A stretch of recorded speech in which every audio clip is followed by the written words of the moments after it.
அன்பு தமிழ் மக்களே வணக்கம். விக்ரமாதித்தன் நேத்தன்யாகு கூறிய பதிலில் திருப்தி அடையாததால் ஹமாஸ் வேதாளம் மறுபடியும் முருங்கை மரம் ஏறியது.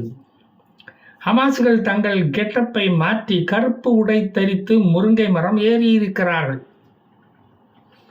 இந்த கருஞ்சட்டை பெரியாரின் வீரர்கள் தான் பிணைய கைதிகளை ஒரு வண்டு மூட்டைப்பூச்சி கொசு கூட கடிக்காம கொசு வலை கட்டி பத்திரமா பாதுகாத்துட்டு வந்திருக்காங்க. அத்தனை கைதிகளையும் விடுவித்ததும் வேற வழி இல்லாம உயிர் பலி வாங்கும் ஹமாஸ் படையில் சேர்ந்து உயிரை விட வேண்டியதுதான் இனி பாக்கி. அதற்காக போகாதே போகாதே என் கனவா என்று இஸ்ரேலிய பிணைய கைதிகளின் காலை பிடித்தா கதற முடியும்?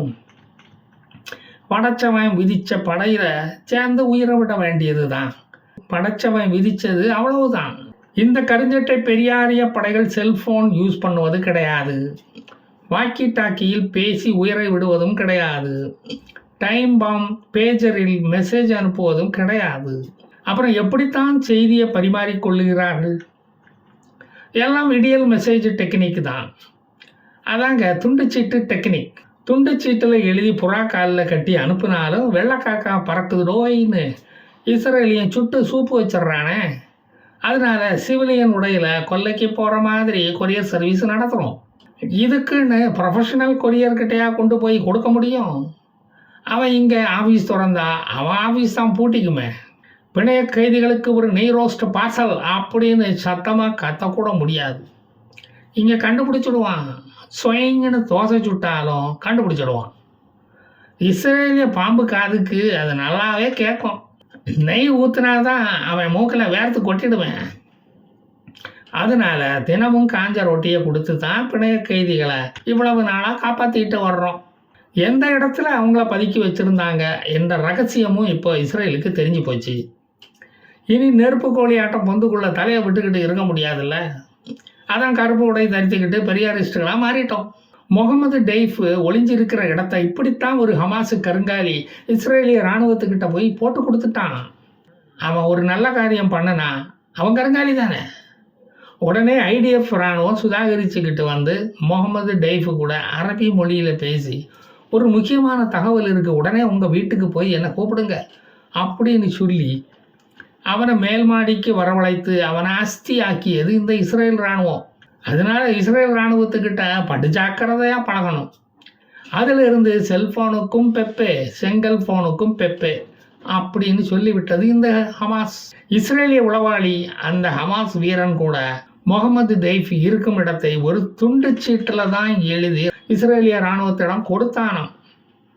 அதிலிருந்து என்ன தெரிகிறது? துண்டு சீட்டு இல்லாமல் ஒரு நிர்வாகத்தை நடத்த முடியாது என்பது நமக்கு நல்லா புரியுதுல்ல. அன்னையிலிருந்து இன்னைக்கு வரைக்கும் ப்ரொஃபஷனல் கொரியரை நம்பாமல் ஹமாஸே ஒரு கொரியர் சர்வீஸை தொடங்கி நடத்திக்கிட்டு வருது. இப்படித்தான் இந்த தேசபிதா முகமது டெய்ஃபை நாயுடன் சேர்ந்து நாய்விடாத பாடுபட்டு அவன் இருக்கும் இடத்தை இஸ்ரேல் கண்டுபிடித்து அழித்தது. இதற்கு முன்பு நடத்திய தாக்குதலில் வலது கண்ணும் வலது காலும் முடமாகி தப்பிவிட்டான். இந்த முறை கச்சிதமாக சிக்கிவிட்டான். அல் குவாசம் பிரிகேடியர் முகமது டெய்ஃபை ஒரு ஹீரோ மாதிரி காட்டித்தான் பல வருங்கால ஹீரோக்களை இயக்கத்துக்கு இழுக்க வேண்டியதாக இருக்குது. பலருக்கு ஹீரோ பட்டம் கொடுக்க வேண்டியதாக இருக்குது. நாங்கள் தயாராக இருக்கோம். அதுக்கு தலைவன் இல்லாத கூட்டம், தலைவன் இல்லாத கும்பல் என்று எங்களை அழைப்பது எங்களுக்கே கேவலமாக இருக்கிறது. தலைவன் ஒருத்த மட்டும் உயிரோடு இருந்திருந்தா இந்த போரை தொடர்ந்து நடத்தி வெற்றி பெற்றிருப்போம்.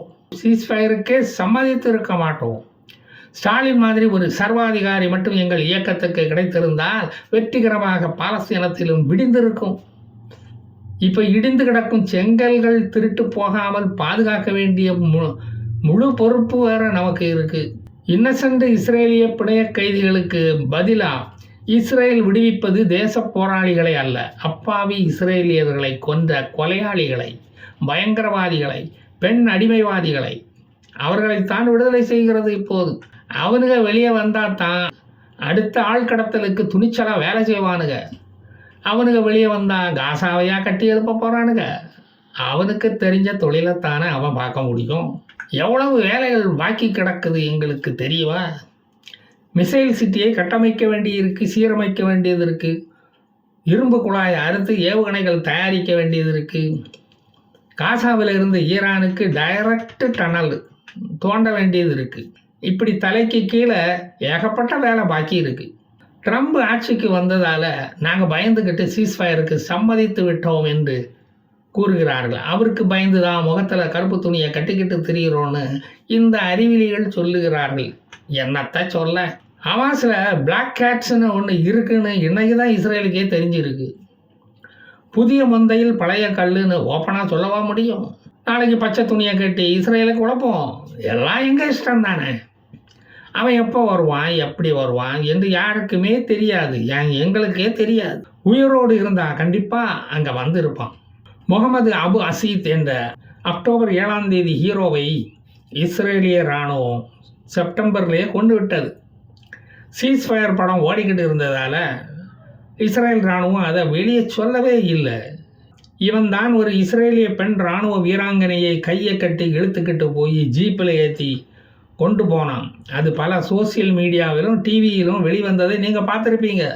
ஹமாஸின் ஷாட்டி பட்டாலியனில் மாச சம்பளம் வாங்கிக்கிட்டு வேலை பார்த்த ஒரு மாவீரன் நெப்போலியன் தான் இவன். எந்த செய்யாம், நெப்போலியனே வாட்டர்லூ யுத்தத்தில் மண்ணை கவ்வினான். அதனால 23 வருட யுத்தம் முடிவுக்கு வந்தது. ஆனால் இந்த 70 வருட யுத்தம் தான் முடிவுக்கே வரமாட்டேங்குது. யுத்தத்தை தொடங்கினவனுக்கு அவனுக்கெல்லாம் முடிவு வருது, யுத்தத்துக்கு மட்டும் முடிவே வரமாட்டேங்குது. அதுதான் ஏன்னு தெரியல. அத்தனை பாலஸ்தீனனும் முடிஞ்சாதான் முடிவு வருமோ என்னவோ. இதுவரை 15 பிணைய கைதிகளை விடுவித்து 300 டெரரிஸ்டுகளை திரும்ப பெற்று இருக்கிறார்கள். இஸ்ரேல் இவ்வளவு தாராளமாக பயங்கரவாதிகளை விடுவிப்பதின் காரணம் என்ன? எப்படியும் இவன் நம்ம கையால் தான் சாவ போகிறான். ஹமாஸுக்கிட்ட போய் சேரட்டுமே, அப்புறமா சாவகாசமாக சாவடிக்கலாமே. ஜெயிலில் வச்சு கொண்டா ஐநா அண்ணன், மனித உரிமை தம்பி, ஆம்னஸ்டி இன்டர்நேஷ்னல் என்ற ஒன்றுக்கு விட்ட அண்ணன் எல்லாம் வரிஞ்சு கட்டிக்கிட்டு சண்டைக்கு வந்துடுவானே. எதுக்கு வம்பு? நாமளாம் எந்த வம்புக்கும் போகிறதில்ல, வந்த வம்பை சும்மா விடுறதில்ல. அவனுங்க ஒன்று கூடி பேசி ஒரு தலைவனை தேர்ந்தெடுக்கட்டும், அப்புறமா அந்த தலைவன்கிட்ட இருந்து நாம் ஆரம்பிக்கலாம். அந்த ஒரு நல்ல எண்ணம் தான் எங்களுக்கு. நீங்கள் வேற தப்பான எண்ணங்களை வளர்க்க வேண்டாம். ஜெயிலில் நல்ல சாப்பாடு வேண்டாம்னுக்கிட்டு காஞ்ச ரொட்டி சாப்பிட போகிறான் இந்த சிறை கைதிகள். அப்புறம் நம்ம காஞ்சனா டாக அனுப்பி கொய்துக்கிட்டு வந்துடலாம். இராணுவ நாயம் என்வி ஃபுட்டு சாப்பிட்டு ரொம்ப நாள் ஆகுதுல்ல. இப்போ தான் அல்ரஃபா பார்டரில் நோயாளிகள் ட்ரீட்மெண்ட் எடுக்க வெளிநாட்டுக்கு போக திறந்து விட்டுருக்கானுங்க. ஆம்புலன்ஸ் சத்தம் அதிகமாக அங்கே கேட்குது. அதை சாக்கா வச்சு ஆயுத கடத்தலை பண்ண ஹமாஸு முயற்சிக்கும். அதனால் விளக்கெண்ணையை ஊற்றிக்கிட்டு ஐடிஎஃப் இராணுவம் அங்கே நிற்கிது. ஹியூமன் ஷீல்டுகள் காசாவை நிரப்பி விட்டார்கள். ஹமாஸுக்கு கொண்டாட்டம், பாலஸ்தீனுக்கு சாப்பாட்டுக்கு திண்டாட்டம். காசாவில் செயல்படாத முதல்வரும் இல்லை, ரோபோ சங்கர் முதல்வரும் இல்லை. என்ன பண்ண போகிறாங்களோ தெரியல. நமக்குத்தான் கவலையாக இருக்குது. முகமது டெய்ஃப் மரணத்தையே 6 மாதம் கழித்து இப்போ தான் ஹமாஸுகள் ஒத்துக்கிட்டு இரங்கல் தெரிவிச்சிருக்கிறாங்க. மக்கள் பசியை பற்றியா உடனே முடிவெடுத்து செயல்பட போகிறான் இவன். ஒரு பக்கம் கைதியை விடுவிப்பதை ஒரு திருவிழா மாதிரி ஹமாஸ் நடத்திக்கிட்டு இருக்கான். ஆனால் இன்னொரு பக்கம் ஐடிஎஃப், மசாத்து, ஷின்பெட் மூன்றும் இணைந்து ஜெனின் நகரத்தை பொழந்து கட்டிக்கிட்டு இருக்கான்.